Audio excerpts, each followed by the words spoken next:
In the Bible, we find passages that mention some foods of Jesus' time.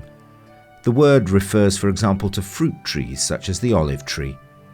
At the table with his disciples at Emmaus, the Lord broke the bread. The evangelists narrate the miracles of the multiplication of this food. In addition to bread, fish, lamb, and many other foods were part of the diet of the time and had beneficial effects on health. No tempo de Jesus, certamente, como em qualquer... In Jesus' time, certainly as in any time and culture, Jesus used or dealt with the food that was available depending on the geography and the climate. De acordo com a região, de acordo também com a questão climática, geográfica. This nutritionist from the city of Bethlehem, the birthplace of Jesus, explains the great health benefits of some of the foods mentioned in the Bible. Fish are very essential because, first of all, they are rich in the omega-3. Omega-3 is very, very essential for our cardiovascular system, so it helps in preventing heart diseases. Moreover, omega-3 are very good for our eye health, so it's really essential too. Including the benefits of it containing vitamin D. For example, salmon, it's rich in vitamin D, and vitamin D is essential for our bone growth and for our bone health. So it's really good. Moreover, it's rich in proteins, and proteins are good for strengthening and building muscles.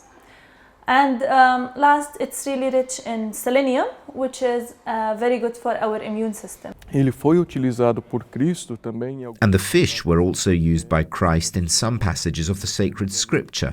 We have the multiplication of loaves and fishes, or the episode in which the risen Lord eats fish and bread with his apostles. Come o peixe, com seus apóstolos.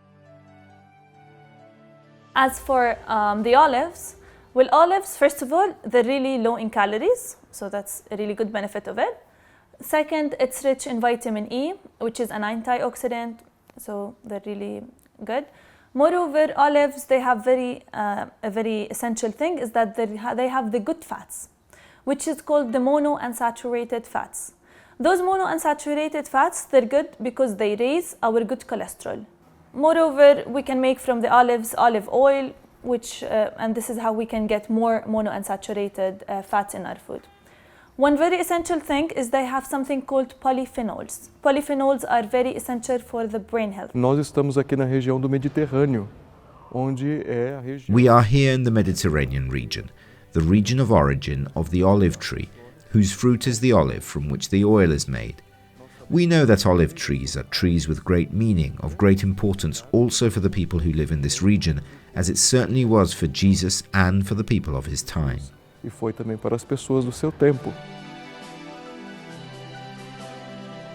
Bread is beneficial when it's made out of whole grains. What do we mean with whole grains?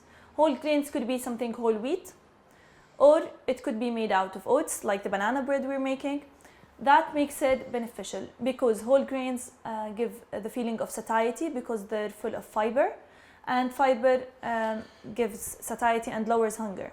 And when you have satiety, it means lower obesity because you won't need to consume more food. And lower obesity means we lower the risk of having type 2 diabetes because obesity is the risk factor for type 2 diabetes, so it's very essential.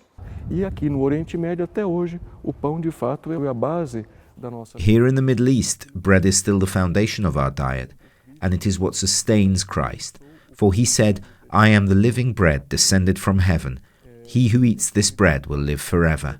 He makes this parallel with the life that the material bread gives to the human being and the life that this bread, which is Christ himself, will give us. A vida que este pão, que é o próprio Cristo, nos dará.